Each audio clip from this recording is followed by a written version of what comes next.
a Netflix original film. The Wi-Fi isn't working. In the event of a global communications breakdown, do the following. Stay inside. What just happened here is happening everywhere. Avoid strangers. We've all been deserted. I don't trust them. And most importantly, do not panic. Julia Roberts. What happens next? Mahershala Ali. I knew something was coming. Leave the World Behind. Rated R. In select theaters now and on Netflix December 8th. Hey everyone. Before we jump into today's show, we've been getting a ton of new listeners lately, and if that's you, welcome in. As you longtime listeners know, CityCast Houston is all about connecting you with your city. We've got local news, things to do, and conversations with our most interesting residents. We're here every weekday, so we hope you make us part of your daily listening routine by subscribing wherever you're listening. All right, early election is underway for the mayoral runoff, but what are the polls saying on who the next mayor will be? Plus, you won't believe who caused $350,000 worth of damage at a car dealership. Joining me to break down those stories and more is executive producer Dina Kesbeh. It's Tuesday, November 28th, 2023. I'm Raheel Ramzanali, and here's what Houston is talking about. Okay, Dina, I need to know, what'd you get for Cyber Monday or Black Friday? It was the holiday extravaganza, and you have to spend money on this big weekend that we just went over, but especially Cyber Monday. Did you get anything? Come on. Okay, this is going to sound so weird, but I did not buy anything because I think it's so stupid. Like, we all have so much stuff already. Like, come on, you don't need another TV. Like, I get it if you're literally like waiting for this one thing to go on sale because you got a budget and you actually need it. It's not an excessive purchase. I'm all for that. But I'm in I've got everything I need. I don't need to be spending money right now. So I got nothing. That's good. That's the right answer for me as well. Like, it's funny, as adults, I saw a meme that said, I have to think so hard to tell my wife what to get for the holiday season because Yes. I'm an adult who just buys whatever I need during the whole year, right? So Exactly. it's like, what do you want, right? Like, it's so hard to figure out, but we did end up buying some stuff that we needed. We needed some furniture, so we've been eyeing it, and Okay. then finally there's a good discount. So you know me, I'm cheap, so I was like, okay, I can finally pull the trigger on this one, feel comfortable with it. So Fair. that's what we did. But yeah, even Black Friday is not the same anymore, right? I think Mhm. people are Yeah. picking up on the fact that It's the not really on deals sale. really aren't that great. Yeah, there's no real deal happening. Have you seen all those videos of them exposing like Target and Walmart where they show the original price because I guess the workers didn't take out the original price and they just slapped on the Black Friday deal and it's only the same amount? Yeah. Ridiculous. I love those. I love the expose videos. I love when during the normal time of the year, you go over there and you see the price and it's like big sale, right? And you move the old price and it's just like a cent off. And you're just like, really? Exactly. Come on, man. Come on, retail stores. Y'all can't be Such doing a this right joke. now. Do you know how expensive things are? Like, come on, we need a real sale here. But I love those. I love it when people get exposed. Yeah, me too. I'm glad you got furniture. Furniture is expensive right now and it has been since COVID. So I think that was a good, solid purchase. Good for you. Absolutely. That's what I needed. And, the TV stuff, I'm like, oh, I don't want to buy a bigger TV right now. We don't need it, but Exactly. at some point we will have to, right? But I'll wait for next Cyber Monday, I guess, and save up for it because TVs, you want to get a good one, right? You don't want to get a cheap one and all that. So True. it can be kind of costly. Okay, let's get to our biggest stories. Dina, what do you got for us? So biggest story, y'all, early voting has officially started on Monday and it is heating up. One thing that I noticed that people don't know is that this early voting for the runoff is not just going to cover the mayoral elections. There's a lot of other candidates on, like the city controller, for example. So one thing to keep in mind as well is that it looks like the Houston Public Media poll shows that State Senator John Whitmire is leading Congresswoman Sheila Jackson Lee by 7% right now. So that's a big jump, I feel, considering neither one could pull the 50% that led to the runoff. Yeah, it is a huge jump. And also, Dina, 22% of voters are still undecided right now. So a lot could change in this early voting period, which, by the way, runs till December 5th. And then, of course, election day for the runoff is on the 9th. So make sure you go early vote. And also, if you don't, get there out on Saturday. Hopefully you can make it by. Here's another quote from this story that I found fascinating, that roughly 2/3 of white voters favor Whitmire, while roughly 2/3 of black voters support Jackson Lee. But University of Houston political scientist Brandon Rottinghouse noted that black turnout in the first round of the mayoral election was down about 20% compared to Wow. 8 years ago. So that is big. That's huge. And also in this story, Dina, they really went deep into it. I mean, there are a Mhm. lot of different early voting numbers that I Yeah. was like, what? Really? Like, you asked somebody this? This is so crazy. It was kind of crazy to see how deep they went into this. And granted, this person is going to replace Mayor Turner. We haven't had a new mayor in 8 years. Mm-hmm. So this is huge. I'm honestly, I can't say which way it's going to go because I feel like it's just going to come down to literally the final votes. It's a toss up. Yeah, it really is. This is going to be interesting to see how this plays out. By the way, you brought up the Houston City Controller, former Harris County Clerk Chris Hollins, who is taking on former Harris County Treasurer Orlando Sanchez. In that one, Chris Hollins has a bit of a lead. It's 36% to 25% right now, but there's still a lot of undecided voters in that one. And it really comes down to the voters getting out there and be like, oh yeah, Chris Hollins, I know that guy. I remember him. Yeah. And you're voting for him or Orlando Sanchez, right? So we'll see how that one plays out as well. And there's a lot of other seats up for grabs. And you can check out the early voting numbers in the story in our show notes. Okay, my biggest story, Dina, is a story that I thought I would see, and even I missed it because I am Mr. Environment. I love going out to the beaches, and I love the Gulf of Mexico and all that stuff.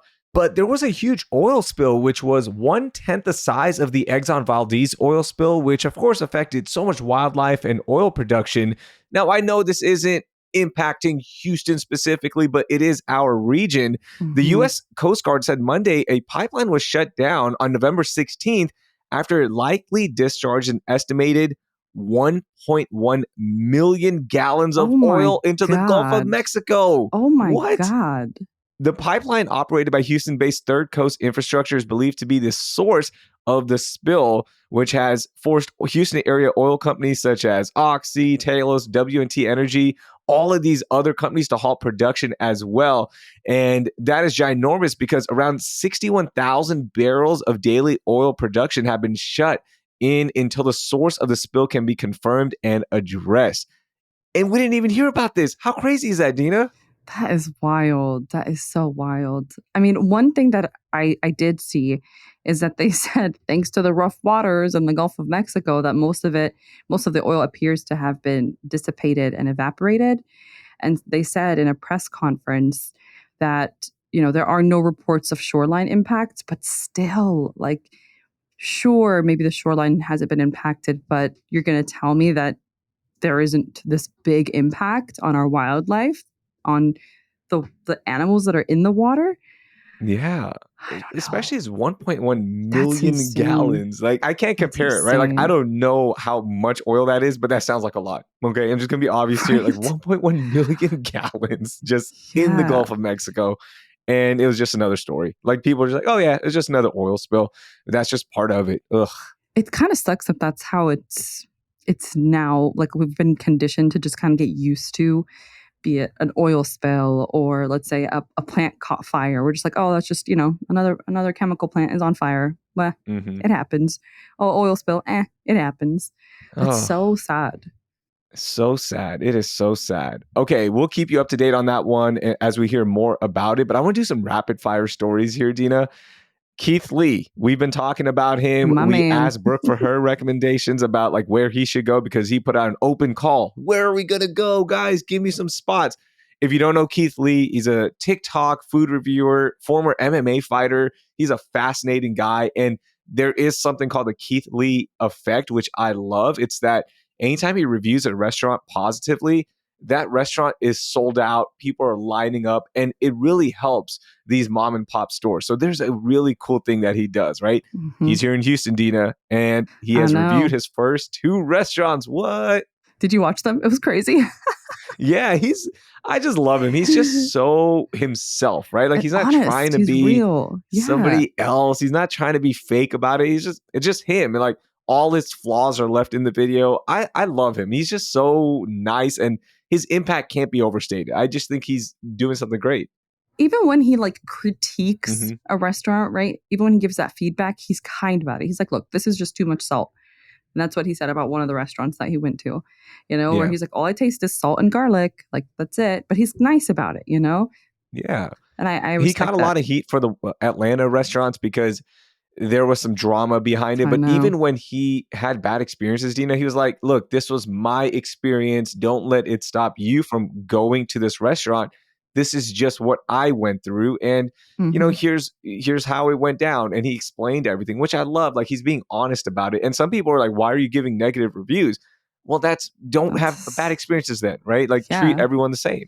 Yeah. And I love that sometimes he'll even go in like incognito and like dress up in Yeah. different things, or not even like he wouldn't even call the order. He'd have somebody else call the order because he really Yeah, his wants it to family. be like authentic, 100% real. Like he doesn't want the restaurant to know that he's coming. Because come on, everybody knows who Keith Lee is.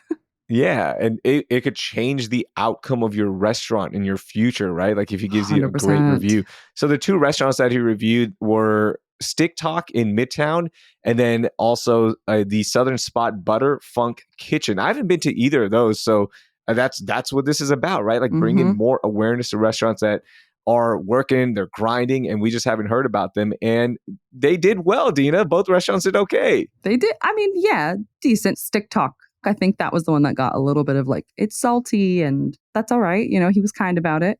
But what I loved is that, and I know Aunt Rochelle is probably jumping with joy, is that he hit up the spot in Sunnyside. Like it was a Sunnyside spot. And it was a DM that he got from like I think it was either the owner or somebody related to the restaurant where they're like, we're a small business, family owned restaurant. And he shared that like image. So it means that he's reading his DMs. He didn't read mine because I told him a few spots to go and hit up in Houston, but that's fine. Maybe he'll get to it at some point. Maybe he will. Maybe Who he will. knows? But Butterfunk Kitchen got an 8.9 rating Yes. and he was Yeah. happy with it. The cornbread was really good. The gooey mac and cheese and the catfish was delicious. So, Yep. hey, shout out to Keith Lee. And of course, he loved the wings, right? The Oh, wings, yeah. if you have good wings, that changes everything at any restaurant for me as well. Same. So I'm glad to see him going around town. Like he made it out to Sunnyside. He's not just staying within the loop, Yeah. Because there's so much to Houston outside the loop, which I love. Exactly. Okay, speaking of outside the loop, I think I have the wildest story of the year. We have about a month left here, and I think this one might hold on to the crown. A pack of stray dogs caused over $350,000 worth of damage at a car dealership in Cypress. G Motors reported that their cars were all damaged overnight, and they're like, what just happened? They pulled the security footage, and it was a pack of stray dogs, Dina, that caused all of this damage. Can you believe this? Oh my God. First of all, nothing good comes out of Cyprus. I'm sorry.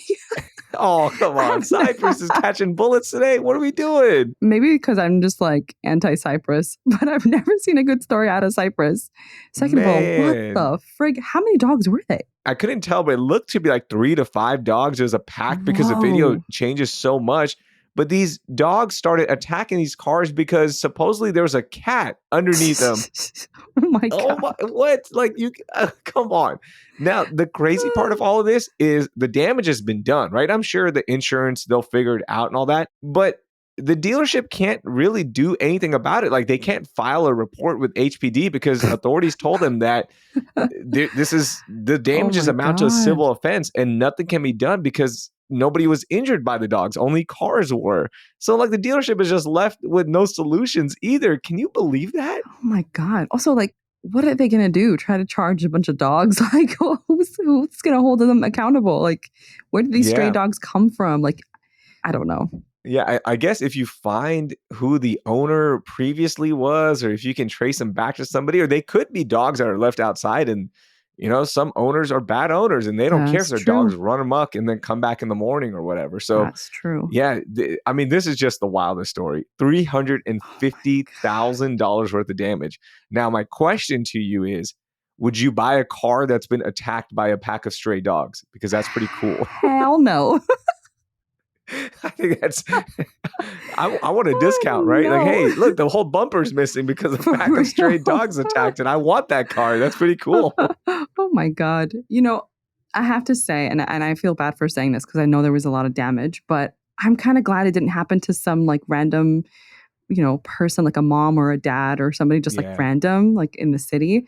And it was a dealership, because it would have been so devastating for like a family to try to recover from that. Yeah, that's a good point. Okay, my last story here in Rapid Fire. We talked about Cyber Monday and Black Friday and all that good stuff, but Wallet Hub has put out their list of the biggest budgets in the nation when it comes to holiday shopping, all right? So this means these areas are spending a lot of money on gifts for the holiday season and specifically Christmas. The Woodlands area came in at number 10 nationwide with a Wow. holiday budget averaging just over $3,300. Now, that is high, right? Wow. Sugarland is like, wait, hold on. Hey, don't forget about us because we're averaging just over $3,200. What? Now break this down for me. This means like a family is Yeah. spending that much? A family spending that much, right? You have to think about it. These are Holy suburban moly. spots. So there's more families. You're probably Right. averaging around 2 kids, mom, dad. So you are spending, with the family in mind. And look, these are a little bit more wealthy areas in the suburbs. So, Right.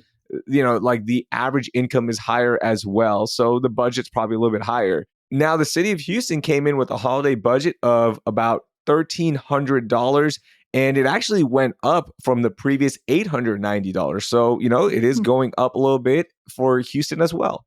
Wow. I feel like that's more reasonable, than spending like $3,300. That's insane. But like $1,300, I could see that, especially for like a family of like 5 or 6. And during the holidays, you want to get everybody something. That seems realistic. And add the fact that there's inflation. Makes sense. But dang, I could see the Woodlands, though, being at number 10, to be honest. Yeah, pretty high. Like we know the Woodlands. That sounds Yeah, we pretty know the right. Woodlands. But then you got to throw Sugarland in there too. Like we know Sugarland. Exactly. We know Sugarland too. Like I know, I get it. I grew up in Sugarland, so we get it. We're kind of spoiled out there as well. But yeah, when you account in buying gifts for neighbors, coworkers, friends, family, I can see that number going pretty high. But man, 3,300. Woo. That's steep. Yeah. Hey, you know what we need to do, Dina? We need to befriend some people in the Woodlands for some Right? gifts. Man, that That's sounds what I'm good. saying. I'm trying to get me some Jordans for Christmas time, man. Let's go. Let's get this going. Oh, man. Okay, Dina, let's end this with a gripe, a high note. If you want it, whatever you want. This is your space. What do you got for me? So it's not a gripe per se, but it's more about a story that I want to bring awareness to. There's a family that's looking for their 36-year-old family member, a woman who went missing in Houston. She's from California originally. Now, she was seeking some sort of mental health treatment in Houston. And from the story that I read in the Chronicle, she was on the right track. She was doing well. She was then released from this facility before Thanksgiving. And then she was set to fly home back to California. That same day, she never got on her flight. So I read that she even got to the airport, checked her bag in, but then turned around and got into a cab, which it just seems like there's so many holes in this story. It seems really bizarre and strange. And the woman's husband has made it to Houston and is now searching for her. And they're just kind of trying to get the word out, trying to tell everyone like, hey, if you've seen her, and we'll post the link in our show notes of the story so that people can just get a look at her picture, to contact authorities to let them know, because maybe she, I don't know, had another mental health crisis happen during this time. Who knows what it is, but it's just important to really help this family get their loved one back. Yeah, it's so important. And, share it on social media, put her picture out there. And there were some reports coming in earlier that she was spotted around town. So hopefully, authorities can get her and get her reunited with her family. And if, something else happened, get her back into treatment. And just really the biggest thing is just hope that she's safe and she's okay and we can find her, because that is terrifying, right? Like your Yeah. family member just disappears. They check in and everything's good. And the last image was that of her at the airport. And then you just don't know. And it's such a scary time for them. But hopefully they can be reunited and she's safe. Yeah, I know. I mean, she's a mom of 2 kids. Like, I can't imagine how her husband and her kids must be feeling. I really hope that she's found safe and sound and gets the help that she needs, if that's what it was that led to her going missing. But I really hope that this story comes to a happy conclusion. Absolutely. Okay, mine is also not a gripe. This is more of a recommended reading. Y'all have to check out Maggie Gordon's story about walking Houston's deadliest 4-mile stretch of Westheimer. So from Fondren to 610 on Westheimer, there have been so many deaths over there that it's crazy that nothing's being done, but there's so many factors that go into it. So Maggie just walked that 4-mile stretch and recounted everything that happened, from speeding, from bad crosswalk signals, from people jaywalking just because the crosswalk signals take forever, to other issues. And the reason I'm bringing this up is, of course, read the story, but also like do a self-examination here, because I'm guilty of this on Westheimer, and I know exactly that stretch, right? Where Me from too. Fondren to about Yeah. 610, you see the House of Pies, you see Right. Chacho's, you see all these restaurants. But that's when it kind of opens up a little bit and you do start speeding. Like I've touched Mhm. easily in the 50s, right? Because that's the flow of the traffic. But it's a good self-examination of making sure that, respect the speed limit and respect the pedestrians and bikers on the road as well, because you're in a car. You touch them and it could be over for them. And that's scary. Yeah, no, I totally agree. And I know exactly that stretch. It's so sad. I hate driving that specific stretch, to be honest, because everyone's like going crazy fast. The lights are Mhm. always green. I feel like you never you never hit a red light, which is why the crosswalk takes a while and people end up jaywalking. Yeah. It is really dangerous. Like, I remember when I did the turkey trot like back in 2017 or 2016, and they closed off that whole section of Westheimer right where like House of Pies was, and you get to like Mhm. run it. And I was like, oh my God, I'm running it, and that like on Westheimer. And it was so cool because it was like, whoa, like you actually see how wide it is and how spread out and why cars are speeding, because it's massive. And it's like just stretches into different, like there's like little break offs that you can go in. And I'm Oh like, my yeah, it gosh. makes Yeah. sense why this would be a dangerous spot when the roads are full.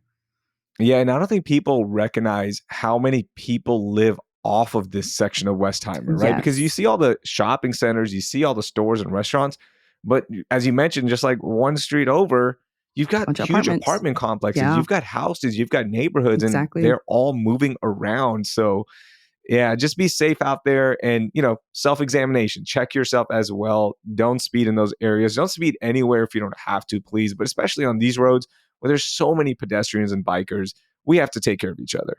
I agree. Houston has such a speeding problem. I'm sure other cities do, but I feel like we have it so bad. Like, people just don't care. They're really Yeah. reckless on the roads. Yeah. For sure. For sure. All right. That's going to do it for us too. Thank you for getting this going. A lot of good stories to talk about, and we recap some of them. And if we missed anything, please send us, your best stories that you wanted to start the week with, or you want us to talk about in our show notes, because this show, yes, we're the ones talking, Dina, but it's really about you, the listeners. And we've had so many new listeners. So we appreciate everyone checking us out, but be interactive with us. We've put our information in the show notes, and you can reach us for anything, which we love. That is why this show is so awesome. Dina, thank you so much. Thanks, Raheel.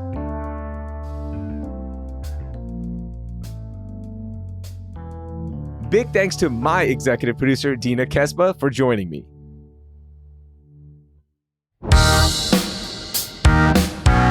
That will do it for today. Thank you for listening, and I hope you learned something new.